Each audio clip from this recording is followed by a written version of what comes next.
I'm sitting here in my lawyer's office, hands shaking as I sign the final divorce papers.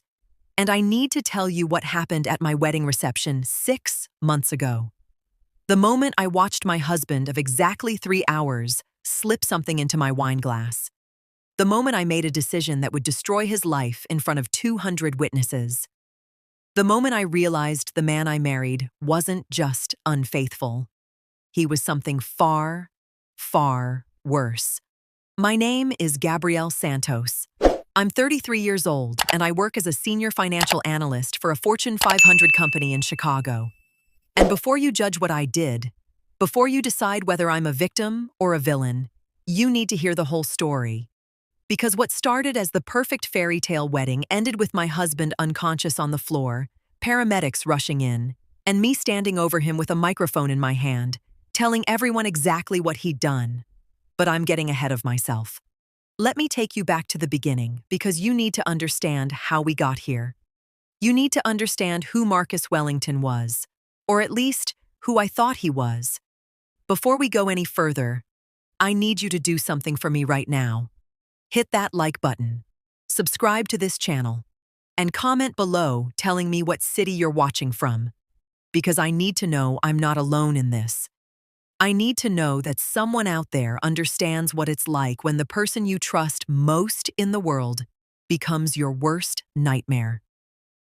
Drop a comment. Tell me you're here. Tell me you're listening.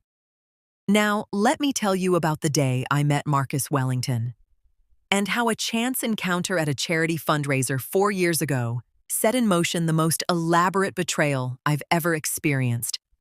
It was October 2020, right in the middle of the pandemic when things were just starting to open up again. My company was hosting a hybrid charity gala, part virtual, part in-person, with strict capacity limits. I was on the planning committee, which meant I spent 3 months organizing an event that would raise money for Chicago public schools while keeping everyone safe. The venue was the Art Institute of Chicago, one of my favorite places in the city. We'd secured the modern wing for the evening, with floor-to-ceiling windows overlooking Millennium Park. The view was stunning. The guest list was exclusive, and I was exhausted from months of planning, ready for the whole thing to just be over. That's when Marcus walked in. He was wearing a perfectly tailored charcoal suit, no tie, top button undone in that casually expensive way that some men can pull off. He was tall, maybe 6'2", with dark brown skin, a close-cropped beard, and these eyes that seemed to see right through you. Later, I'd realize that's exactly what they did.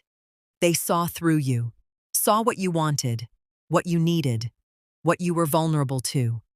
He made his way to the bar where I was standing, trying to decide if I had time for a glass of wine before I needed to give the welcome speech. He ordered a whiskey, neat, then turned to me with this smile that I swear made my stomach flip. "You look like you could use something stronger than wine," he said, and his voice was smooth, confident without being cocky. "Rough night?" I laughed. "Try rough 3 months. I helped plan this whole thing." His eyebrows went up. "Then I should be thanking you. This is incredible." He gestured to the space around us. "I'm Marcus Wellington, by the way. Gabrielle Santos." I shook his hand. His grip was firm, warm. "What brings you here tonight?" "My firm bought a table. Wellington and Associates. We're a corporate law firm downtown, mostly mergers and acquisitions, but we try to give back when we can." He took a sip of his whiskey. "Though I have to admit, I almost didn't come. Long week, but now I'm glad I did." There it was, that little hint of flirtation, subtle enough to be deniable, but clear enough to make your heart race. I was hooked from that first conversation. We talked for 20 minutes before I had to give my speech. He told me about his work, about growing up in Detroit and moving to Chicago for law school. He asked about my job, about the event planning, actually seemed interested in my answers. When I excused myself to go speak, he said he'd find me after. And he did. After my speech, after the silent auction, After the dinner service, Marcus Wellington found me again. We spent the rest of the evening talking, laughing, exchanging the kind of increasingly personal information you share when you're trying to figure out if this person might be important. He asked for my number before he left, called me 2 days later. We had our first date that Saturday at a little Italian restaurant in Lincoln Park. Dinner turned into drinks. Drinks turned into a walk along the lakefront. And that walk turned into our first kiss under the stars, with the Chicago skyline glittering behind us. It felt like magic. It felt like fate. It felt like I'd finally found the one. Our relationship moved fast. Within 3 months, we were exclusive. Within 6 months, I had a drawer at his place and he had a key to mine. Within a year, we were talking about marriage, kids, the whole future. Marcus was everything I'd been looking for. He was ambitious, working his way toward partner at his firm. He was supportive of my career, never making me feel like I should slow down or scale back. He got along great with my family. My mother absolutely adored him. My father, who'd never liked any man I dated, actually said, "Gabi, this one's special. Don't let him go." My friends loved him too. My best friend Kiana, who'd been my roommate in college and was now a trauma surgeon at Northwestern, usually had something snarky to say about every man I dated. But after meeting Marcus, she pulled me aside and said, "Girl, if you don't marry him, I will." Looking back now, I wonder if that was part of his strategy. Be so perfect, so charming, so everything that everyone around me would be convinced he was the one. That way, when things started to seem off, when little red flags appeared, I'd dismiss them because everyone else thought he was so wonderful. But I'm getting ahead of myself again. Marcus proposed on our 2-year anniversary. We'd gone back to the Art Institute, to the exact spot where we'd met. He'd arranged for the museum to let us in after hours. And when we walked into that modern wing with the windows overlooking the city, there were candles everywhere. Hundreds of them, creating this warm, golden glow. He got down on one knee right there, in the spot where we'd first talked, and he said, "Gabrielle, from the moment I met you, I knew my life would never be the same. You're brilliant, beautiful, and the strongest woman I've ever known. I don't want to spend another day without you. Will you marry me?" The ring was perfect. A cushion-cut diamond, 2 carats, set in platinum with smaller diamonds along the band. It must have cost a fortune, which should have been my first clue that something was wrong. Marcus made good money as a senior associate, sure, but this ring was easily $40,000. Where did that money come from? But I didn't think about that then. I was too busy crying and saying yes and kissing him and calling everyone I knew to share the news. I was engaged. I was going to marry Marcus Wellington. I was going to have the fairy tale. We set the date for 18 months later, June 2023. I wanted a summer wedding, and I wanted time to plan every detail perfectly. As someone who'd helped plan major corporate events, I had very specific ideas about what I wanted. The venue search took 3 months. We looked at hotels, country clubs, botanical gardens, historic mansions. Nothing felt quite right until we found the Rookery building in the Loop. It's this stunning 1888 building with a light court redesigned by Frank Lloyd Wright. The space is absolutely breathtaking, with an ornate iron staircase, golden lighting, and this sense of historic grandeur that I fell in love with immediately. We booked it for June 17th, Saturday evening. The ceremony would be in the light court, with guests seated in rows of white chairs. The reception would be in the adjacent space, with round tables, a dance floor, and a live band I'd specifically requested. The guest list grew to 200 people.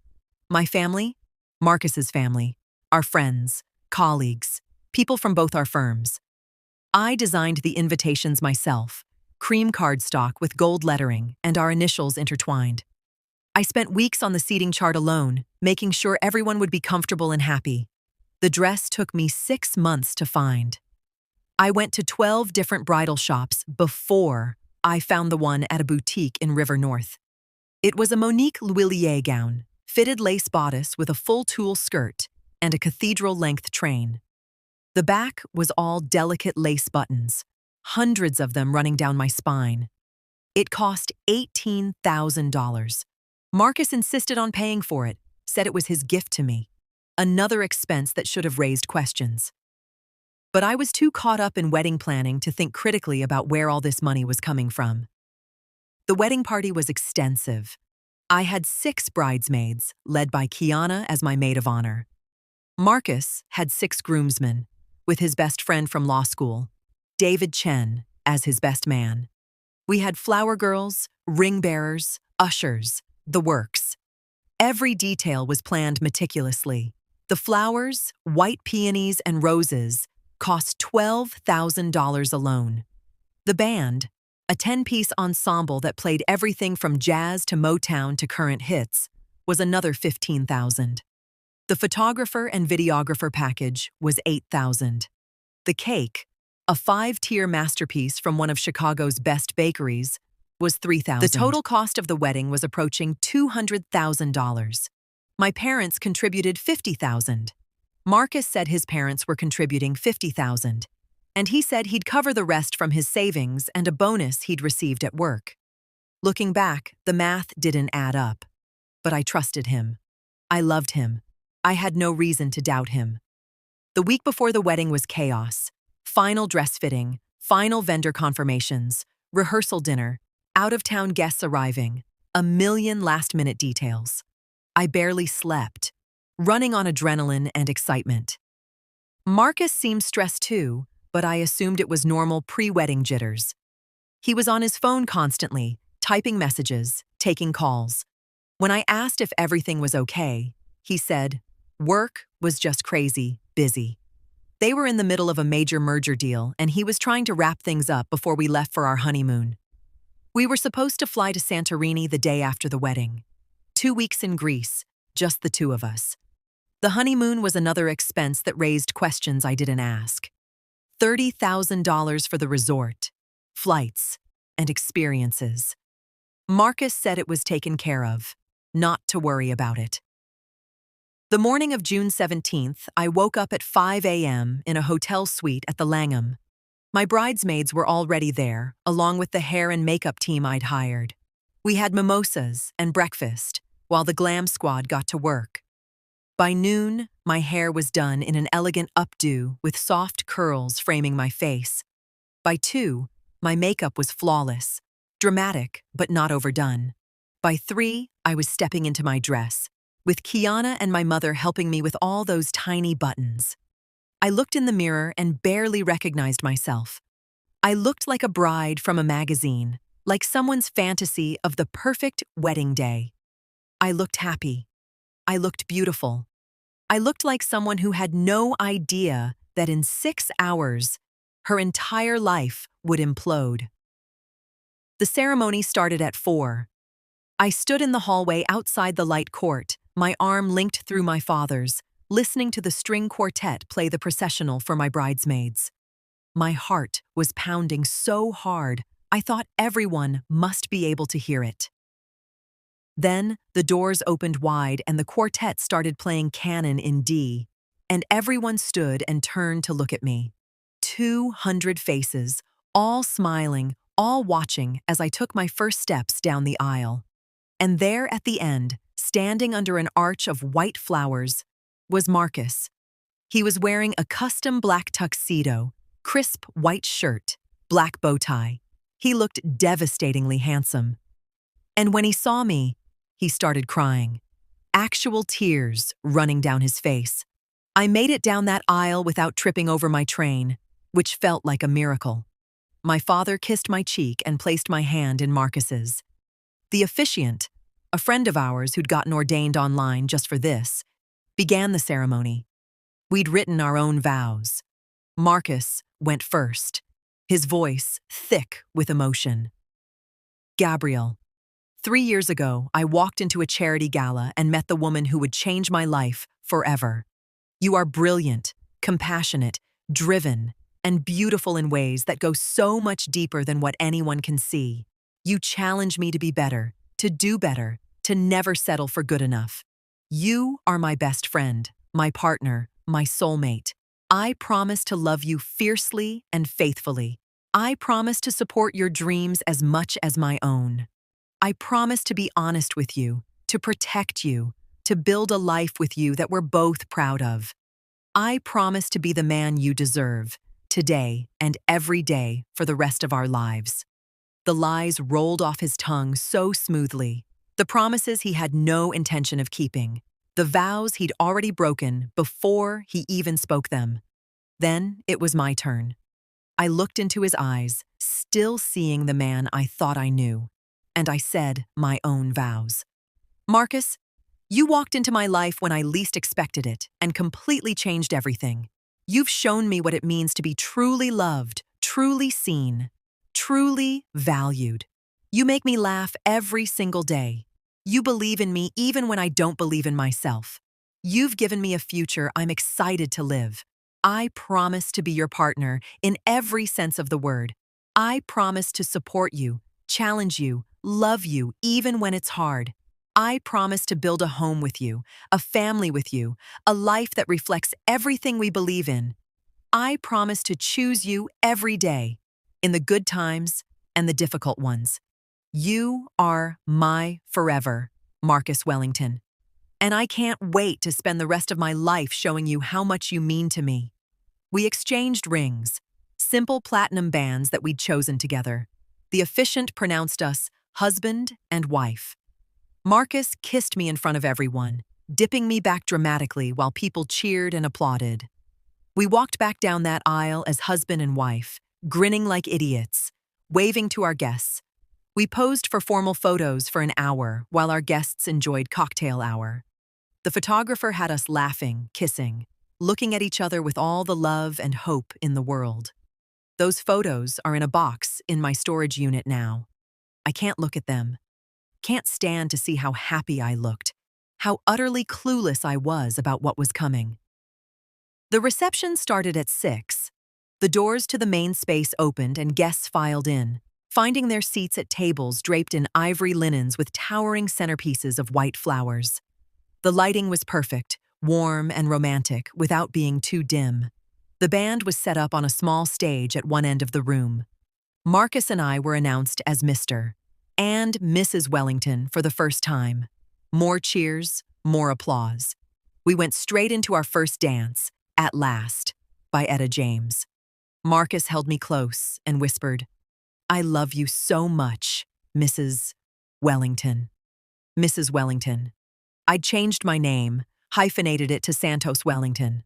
Another thing I'd have to undo. After our first dance came the father-daughter dance, then the mother-son dance. Then dinner service began. The caterer had outdone themselves. Salad course, soup course, a choice of filet mignon or Chilean sea bass for the entree. The food was incredible. People kept stopping by our table to compliment everything. Marcus was on his phone during dinner, which annoyed me. "Can you please not?" I whispered. "It's our wedding day." Sorry. He put it away quickly. "Just work stuff. It's handled." After dinner came the toasts. We'd arranged for my maid of honor and his best man to speak, then a few other people who'd asked if they could say something. The speeches were beautiful, funny, touching. Kiana told embarrassing stories about our college days. David talked about meeting Marcus in law school and knowing immediately he was going to be successful. My father got choked up talking about watching his little girl grow into an incredible woman. The whole time, I was holding Marcus's hand under the table, squeezing it during the emotional parts, laughing during the funny parts. I was blissfully, completely, stupidly happy. Then it was time for champagne. The catering staff had set up a special table near our seats with champagne flutes arranged on silver trays. Premium French champagne, another expense I didn't question. Our glasses were in the center, slightly larger than everyone else's, with tiny gold tags hanging from the stems that read, "Bride and Groom." Marcus stood up to give his toast. He was supposed to thank everyone for coming. Toast to our future, the standard groom speech. The room quieted down. People turned their attention to us. Servers moved through the space, distributing champagne flutes to every guest. "I just need to grab our glasses," Marcus said, kissing my temple. "Be right back, baby." He walked the few steps to the champagne table. And that's when I saw it. He picked up the glass marked Bride, the one meant for me. He glanced around quickly, checking to see if anyone was watching. Most people were still settling into their seats, accepting champagne from servers, adjusting napkins in their laps. No one was paying attention to him. He reached into his jacket pocket and pulled out something small. A vial, maybe the size of his thumb. Dark glass. My entire body went cold. Every hair on my arms stood up. My stomach dropped like I was falling. I watched him uncap that vial with practiced ease. I watched him tip it over my champagne glass. I watched liquid pour out, clear and viscous, mixing into the champagne without changing the color. He gave the glass a subtle swirl, put the vial back in his pocket, picked up both glasses, mine in his right hand, his in his left, and he turned back toward me with a smile on his face. The entire thing took maybe 15 seconds. 15 seconds to confirm that my husband of 3 hours wanted me dead. Because that's what this was. I knew it immediately, instinctively, with every cell in my body. This wasn't a prank. This wasn't some misguided surprise. This was attempted murder. My mind was racing, trying to process what I'd just seen, trying to make it make sense. Why would Marcus want to hurt me? Why would he marry me if he wanted me dead? What could possibly be his motive? But there was no time to think it through. He was walking back to me with my poisoned champagne in his hand, and I had exactly 3 seconds to decide what to do. I could refuse to drink it, but then he'd know I'd seen him. He'd know I knew. And then what? Would he try again later? Would he hurt me some other way? I could drink it and hope it wasn't lethal. Maybe it was just something to make me sick, to get me out of the reception so he could do something else. But what if it was worse than that? What if one sip was all it took? Or I could do what every instinct in my body was screaming at me to do. I could take control of this situation. I could make sure everyone saw what was about to happen. Marcus reached our table. He handed me my glass. "Here you go, beautiful." I took it from him, smiled, said thank you. Then I waited. He picked up the microphone from our table. The room quieted completely. 200 people, all looking at us expectantly. "First, I want to thank everyone for being here tonight," Marcus began. His voice was smooth, confident, carrying easily through the space. "Gabrielle and I are so grateful to have all of you here to celebrate with us." While he talked, I looked down at the champagne in my hand. It looked perfectly normal. No discoloration, no weird smell, nothing to indicate it had been tampered with.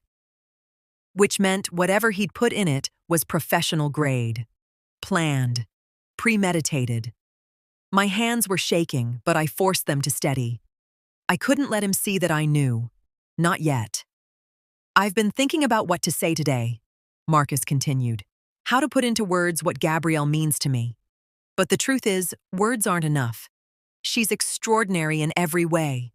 Smart, driven, beautiful, kind. I'm the luckiest man in the world to call her my wife." More lies. Every word out of his mouth was poison, just like the poison in my glass. "So, I want to propose a toast," he said, raising his glass high.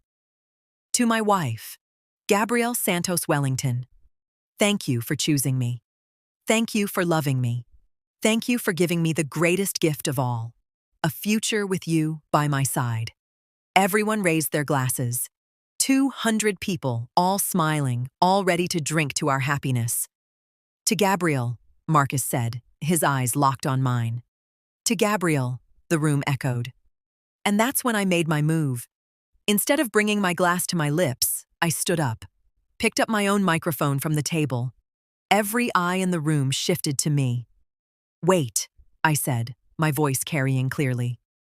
"Before we drink, I'd like to say something. Marcus looked confused. This wasn't part of the plan, his plan or ours. But he smiled and gestured for me to continue, probably thinking I was just going to add my own toast. Marcus just said some beautiful things about me, I began. My voice was steady, even though my heart was hammering. About how much he loves me, about our future together. And I want everyone here to really hear those words, to understand what he just promised me in front of all of you. I walked closer to him, close enough that I could see the slight confusion in his eyes, the first hint that something was going wrong. Because promises matter, I continued. Vows matter. When you stand up in front of everyone you love and promise to cherish someone, to protect them, to never harm them, those words are supposed to mean something. The room was utterly silent now. People were starting to sense that something was off. Kiana was looking at me with concern. My mother's face was worried. So I want everyone to watch very carefully what happens next, I said. Because my husband, my brand new husband who just promised to love and cherish me, actually put something in my champagne a few minutes ago when he thought no one was looking. Gasps rippled through the room. Marcus's face went pale. Gabriel, he said, and his voice had an edge to it now. What are you talking about? I'm talking about the vial you pulled from your jacket pocket, I said clearly, loudly, making sure every person in that room could hear me.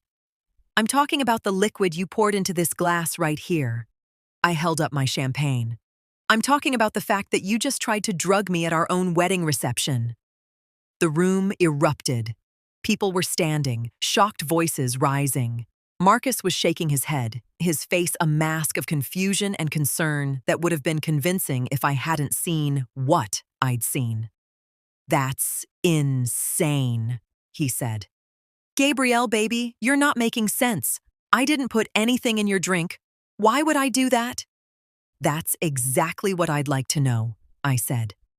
Why would you do that, Marcus? Why would you marry me and then try to poison me 3 hours later? I didn't poison you, he said, and his voice was rising now, angry, defensive. You're being paranoid. This is crazy. I would never hurt you. Then prove it, I said. I walked toward him, closing the distance between us. I held out my champagne glass. The one meant for me. The one he'd poisoned. If there's nothing wrong with this champagne, then you won't mind drinking it, I said. Will you, husband? His face changed. The mask slipped for just a second, and I saw raw panic in his eyes. Gabriel, come on, he said, trying to laugh it off. This is our wedding. Don't ruin it with paranoid accusations. Drink it, I repeated. If I'm just being paranoid, if there's nothing wrong with this champagne, then drink it and prove me wrong. Right now, in front of everyone. The room was so quiet you could have heard a pin drop. Every single person was staring at us, at the champagne glass I was holding out to him, at the expression on his face. He didn't take it. Marcus, I said, and my voice was steel now. Drink the champagne. No, he said, just that. No explanation, no excuse, just no. Why not? I asked. What's in it, Marcus? What did you put in my drink? He started backing away from me. I don't have to do this. You're having some kind of breakdown. The stress of the wedding, it's gotten to you. I'll drink it then, came a voice from the crowd. David, Marcus's best man, stepped forward. He reached for my glass. If you won't drink it, Marcus, I will. Prove Gabriel's just stressed out. No! Marcus shouted, and the panic in his voice was unmistakable now. Don't drink that, David. Don't. David stopped, his hand frozen halfway to the glass. He looked at Marcus with an expression I couldn't quite read. Confusion, betrayal, horror. Why not? David asked quietly. What's in it, Marcus? Marcus said nothing. He was looking around the room like a trapped animal, seeing all the faces staring at him. His parents looked devastated. His mother was crying. His father's face was hard, angry. "Someone call the police," I said. Not a yell, not hysterical, just a calm statement of fact. "My husband just tried to poison me, and I want him arrested. Now." I didn't. Marcus tried one more time, but his voice was weak. The lie was obvious to everyone now. I saw my father pulling out his phone, saw Kiana rushing toward me, taking the champagne glass from my hands carefully, making sure not to spill any of it. Evidence. We needed to preserve the evidence. "Security!" the venue manager was shouting. The rookery had security on site, required for events over 100 people. 2 men in dark suits were pushing through the crowd. Marcus bolted. He actually ran, pushing past guests, heading for the door. But he didn't make it far. One of the security guards tackled him to the ground right there on the dance floor. His tuxedo jacket split up the back. His bow tie came undone. He was shouting something, but I couldn't make out the words over the chaos in the room. People were crying. Someone was screaming. The band had stopped playing. Servers stood frozen with trays of champagne, not knowing what to do. I just stood there in my wedding dress, watching my husband being restrained on the floor, and I felt nothing. No satisfaction, no sadness, no anger. Just a weird, empty numbness. The police arrived within 7 minutes. I'd barely had time to process what was happening before officers were flooding into the venue. Someone, maybe my father, had told them it was an emergency, possible poisoning, attempted murder at a wedding reception. They separated Marcus and me immediately, put us in different rooms to give statements. A female officer took my champagne glass, handling it like the evidence it was. Someone else was photographing everything, documenting the scene. I sat in a small office with a detective, a woman in her 40s named Sarah Reeves.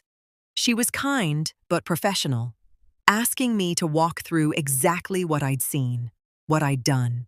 "You're absolutely certain you saw him put something in your drink?" she asked. "I'm certain," I said. "I watched him pull a vial from his jacket pocket. I watched him pour it into my champagne glass. And when I confronted him and told him to drink it, he refused. If there was nothing in it, why would he refuse?" Detective Reeves nodded, making notes. "We'll need to test the champagne, and we'll need to search Mr. Wellington's person and his belongings. Do we have your consent to search his jacket?" "You have my consent for anything that will prove what he did," I said. They found the vial in his jacket pocket within 10 minutes. Empty now, but with residue inside. They bagged it as evidence. They also found his phone, which they confiscated. In my little office, I could hear Marcus in another room shouting, "This is insane. My wife is having a mental breakdown. I didn't do anything wrong. I want a lawyer. I want to call a lawyer right now." My parents were allowed in to see me. My mother was crying so hard she couldn't speak. My father just held me, his arms shaking. "My baby girl," he kept saying. "My baby girl." Kiana was there too, fierce and protective. "I'm not leaving her," she told the police. "I'm a doctor, and I'm her emergency contact. I'm staying." They let her stay. The reception, obviously, was over. Police were interviewing guests, taking statements from anyone who'd seen anything. The venue manager was apologizing profusely, like any of this was his fault. The catering staff looked traumatized. Detective Reeves came back after about an hour. "Mrs. Wellington," she said, then caught herself. "Ms. Santos. I'm sorry. What would you like me to call you?" "Santos is fine," I said. "I'm going to be changing it back anyway." She nodded. "Ms. Santos, we've arrested Mr. Wellington on suspicion of attempted poisoning. We're taking him to the station for processing. The champagne and the vial have been sent to the lab for testing. We'll have preliminary results within a few hours. Full toxicology within 48 hours. "What happens now?" I asked. "That depends on what the lab finds," she said. "If there are controlled substances in that champagne, if there's anything that could have harmed you, he'll be charged with attempted murder. Given the circumstances, the premeditation, the public nature of it, I can tell you the state's attorney's office is going to take this very seriously. Attempted murder. My husband of 3 hours was being arrested for trying to murder me. Ms. Santos, Detective Reeves continued gently, is there somewhere safe you can go tonight? Family? Friends? I don't think you should be alone. She's staying with me, Kiana said immediately. She's not going anywhere without me. I nodded. I couldn't go back to the apartment Marcus and I shared. Couldn't even think about that space right now. They let us leave around midnight. I was still in my wedding dress, this beautiful $18,000 gown that I would never be able to look at again without seeing Marcus's face when I told him to drink the poisoned champagne. Kiana drove me to her apartment in Lincoln Park, helped me out of the dress, carefully hanging it up even though we both knew I'd never wear it again. Helped me wash off my makeup, take down my hair, got me into pajamas and into her guest room. I lay in bed, staring at the ceiling while Kiana sat beside me. Talk to me, Gabby, she said softly. Tell me what you're thinking. I don't know what I'm thinking, I admitted. I don't know how to process any of this. Why would Marcus want to hurt me?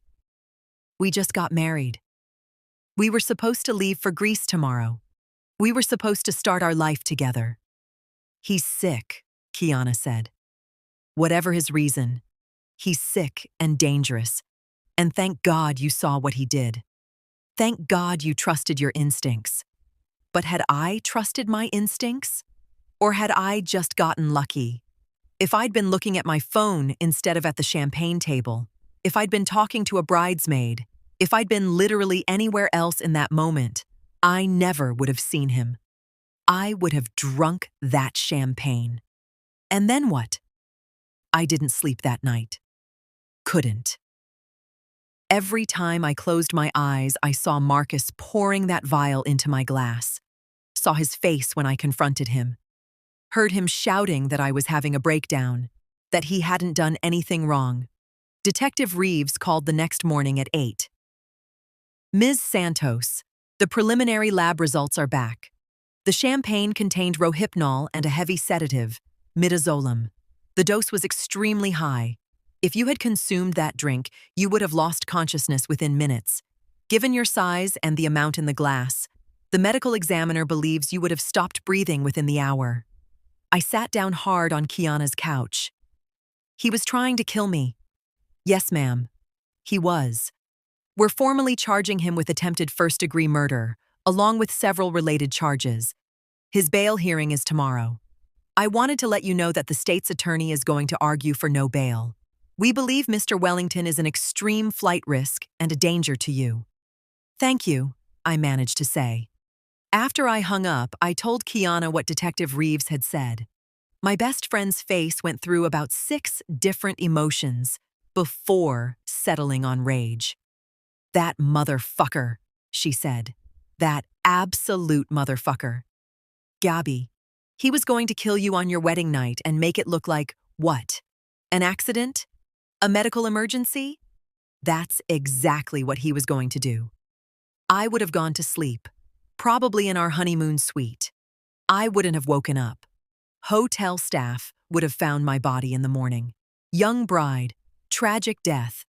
Probably ruled a heart condition or an allergic reaction or something else that seemed plausible. And Marcus would have played the devastated husband. Would have collected on whatever life insurance policy he'd taken out on me, because there had to be a life insurance policy. That was the only explanation that made sense. I need to call my office, I said. I need to see if Marcus has any policies on me that I don't know about. I worked in financial analysis. I had access to databases, resources, ways to search for insurance policies.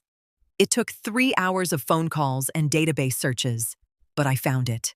A life insurance policy on me for $2 million, taken out 8 months ago.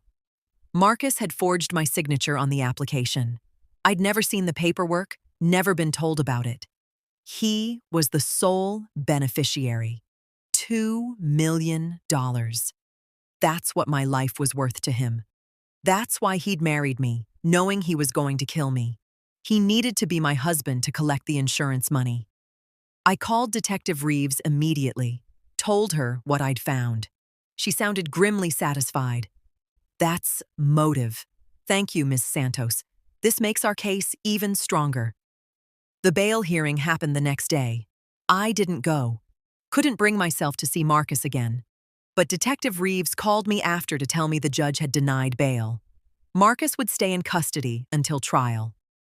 Good. I wanted him locked up where he couldn't hurt anyone.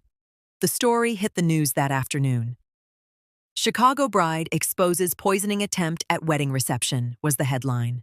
My name was kept private, but Marcus's wasn't. His face was plastered on every local news site. My phone was flooded with messages from people at the wedding, from old friends, from acquaintances who'd heard what happened. Everyone wanted to know if I was okay, if I needed anything, if they could help. I couldn't respond to most of them, didn't have the energy. I was just trying to get through each hour. The deeper I dug into Marcus's life over the next few days, the more I discovered. He wasn't a successful lawyer. He'd been fired from his firm 4 months ago for embezzlement. He'd been stealing from client accounts, gambling with the money, losing massive amounts. He owed over $300,000 to various people. Loan sharks, bookies, online gambling sites. People who were threatening him, threatening violence if he didn't pay. The apartment we lived in? He hadn't paid rent in 3 months. We were 2 weeks away from eviction. The car he drove, a BMW he claimed to have bought outright, leased, and 3 payments behind. Everything about Marcus Wellington was a lie. His success, his stability, his entire life was a carefully constructed facade. And when it started falling apart, when the debts became too much, he decided the solution was to marry me and kill me for the insurance money. His parents called me a week after the arrest. His mother was crying so hard I could barely understand her. Gabriel, I'm so sorry. I had no idea. If I'd known Marcus was in trouble, if I'd known he was capable of something like this, I would have stopped him. I would have gotten him help. I believed her. His parents seemed genuinely shocked and devastated. They'd believed the lies too. They'd thought their son was successful, stable, a good man. They'd loved me, welcomed me into their family. And now they had to grapple with the fact that their son was a monster. The trial preparations took months. The state's attorney's office built their case meticulously. The poisoned champagne, the forged insurance policy, the financial desperation, witness testimony from 200 wedding guests who'd seen the confrontation. Marcus's defense attorney tried to argue that I'd fabricated the whole thing, that I'd put the drugs in my own champagne and framed Marcus because I'd had cold feet about the marriage, that I was mentally unstable, that the stress of wedding planning had caused a breakdown. But the evidence didn't support that theory. The vial had been in Marcus's pocket. His fingerprints were on it. The insurance policy he'd forged showed clear financial motive. His debts, his lies, his fired job, everything pointed to a man desperate enough to commit murder. Investigators found more evidence. Internet searches on Marcus's computer for undetectable poisons, how to kill someone without being caught, life insurance payout timeline, deleted text messages to a friend where he joked about taking care of his money problems permanently.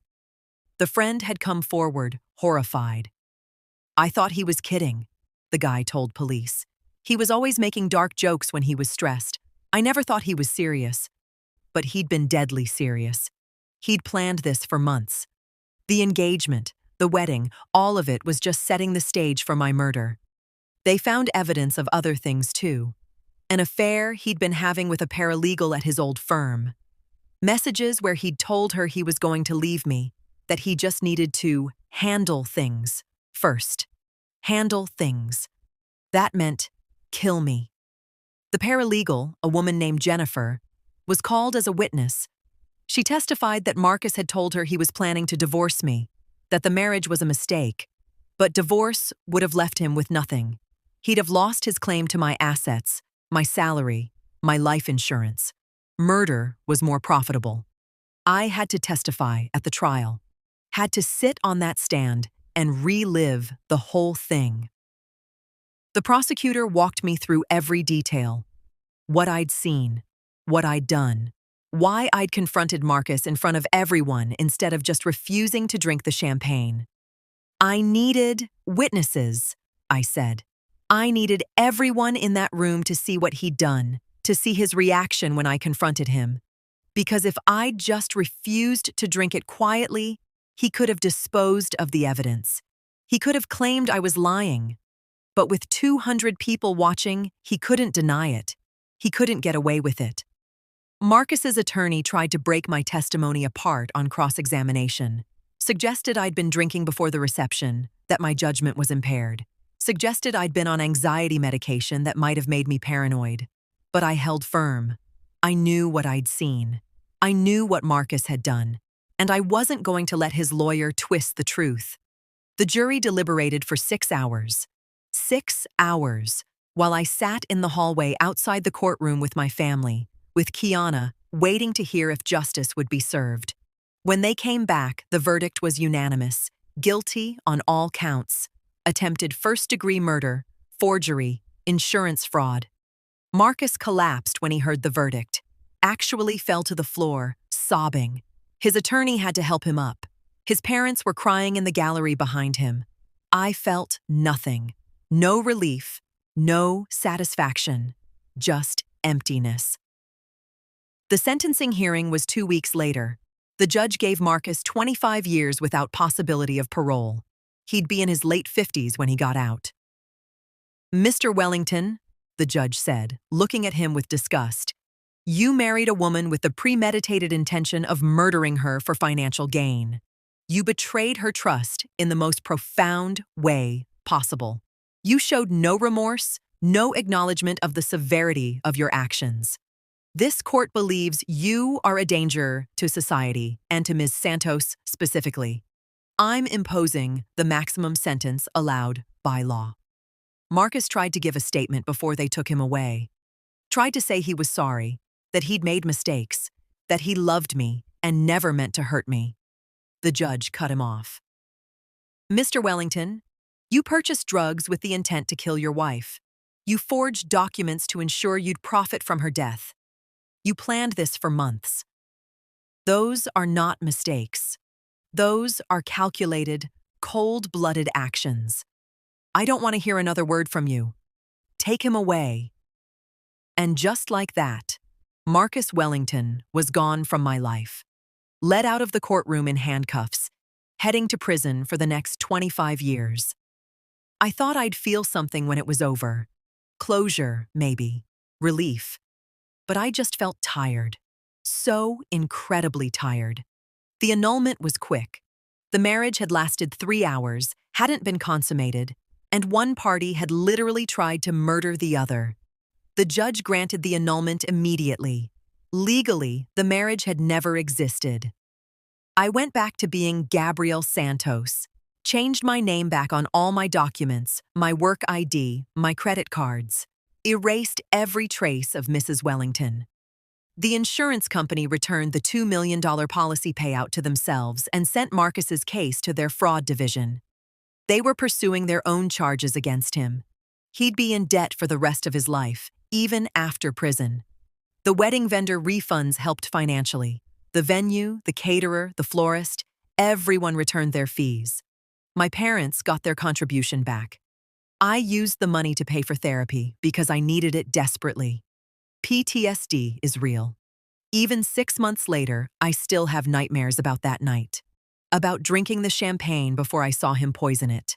About dying in a hotel room while he watched.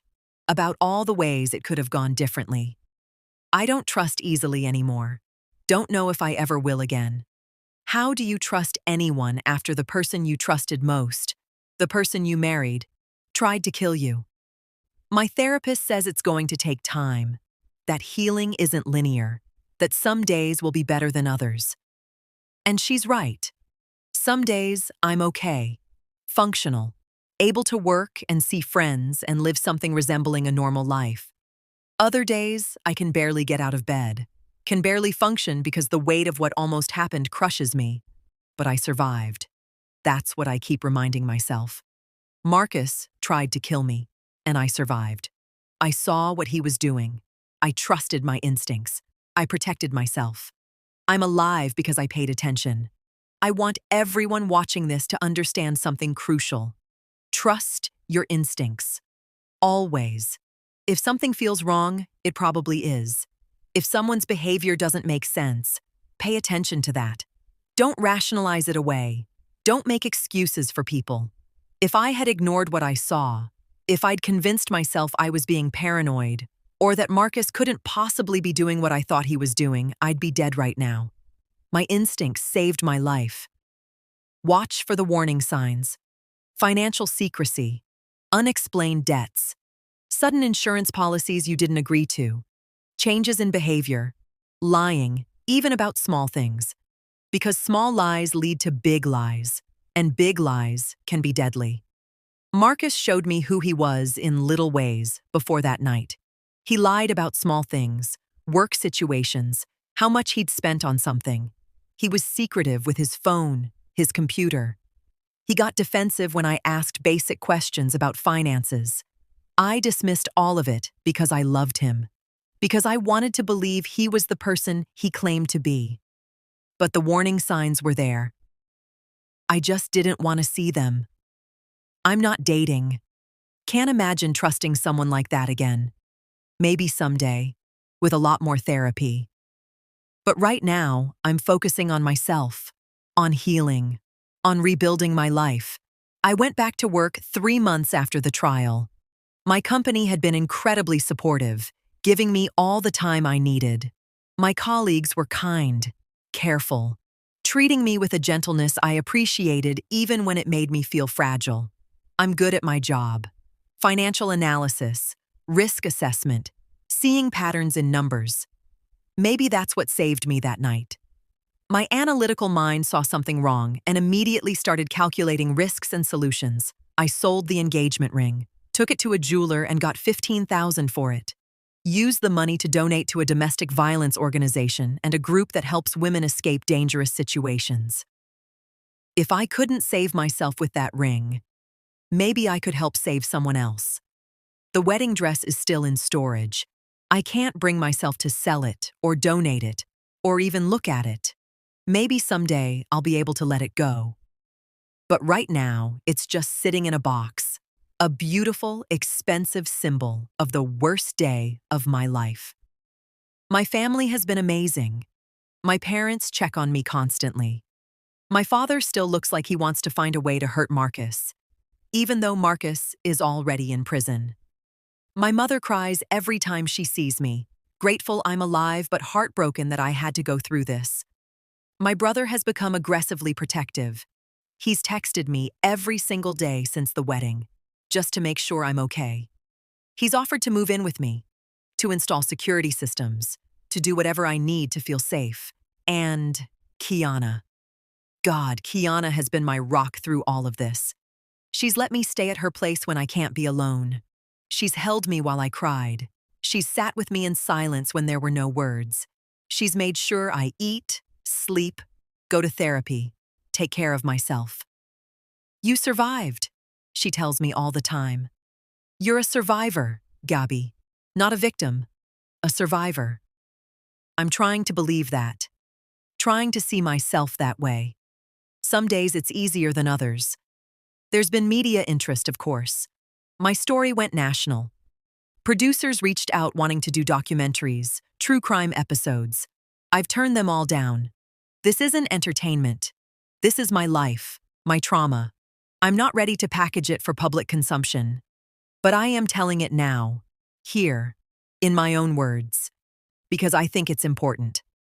I think people need to understand how this happens. How someone can seem perfect and be a monster. How the person you love most can be the person who wants to hurt you most. Marcus sent me a letter from prison 2 months ago. I don't know how he got my address. The envelope came to my office. I almost threw it away without opening it. But curiosity got the better of me. I opened it in my therapist's office, with her sitting right there for support. The letter was 5 pages long, handwritten. Marcus's familiar handwriting that used to make me smile now made me feel sick. He said he was sorry, that he never meant for things to go this far, that the pressure of his debts had made him crazy, that he'd convinced himself the insurance money would solve everything and I'd never have to know, that he'd planned to make it quick and painless. Quick and painless. Like that made it better. Like attempted murder was somehow more acceptable if the victim didn't suffer. He said he still loved me, that he always had, that poisoning me was the hardest thing he'd ever done because he genuinely cared about me. That made me angrier than anything else in the letter. The idea that he loved me while planning to kill me, that he could hold those two contradictory things in his head at the same time. He said he understood if I never forgave him, but he hoped someday I'd be able to see him as more than just the worst thing he'd done. I read that letter 3 times. Then I tore it into tiny pieces and threw it away. I don't owe Marcus forgiveness. I don't owe him understanding. I owe him nothing. He took my wedding day, my sense of safety, my ability to trust. He tried to take my life. I survived despite his best efforts, not because of any mercy on his part. My therapist asked what I wanted to do if he wrote again. I told her I'd get a restraining order. Even from prison, Marcus doesn't get to access my life. He doesn't get to explain himself or seek absolution. He made his choices. Now he lives with the consequences. I think about that night sometimes, about standing in front of 200 people with a microphone in my hand, holding up that glass of poisoned champagne, about the moment Marcus's face changed when he realized I knew, about the chaos that followed. If I could go back, would I do anything differently? I don't think so. I did what I needed to do to survive. I made sure there were witnesses. I made sure the truth came out. I protected myself when no one else could.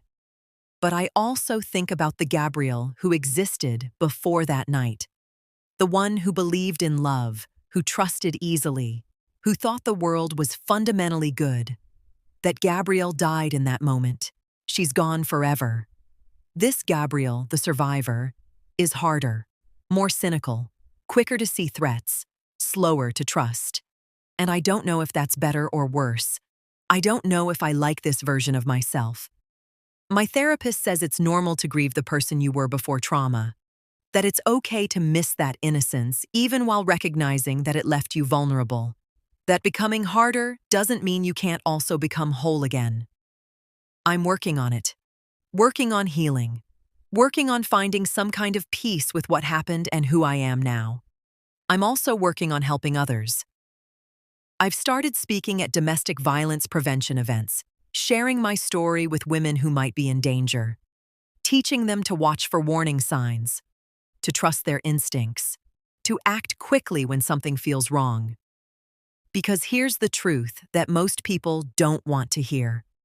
Anyone can be a victim of intimate partner violence.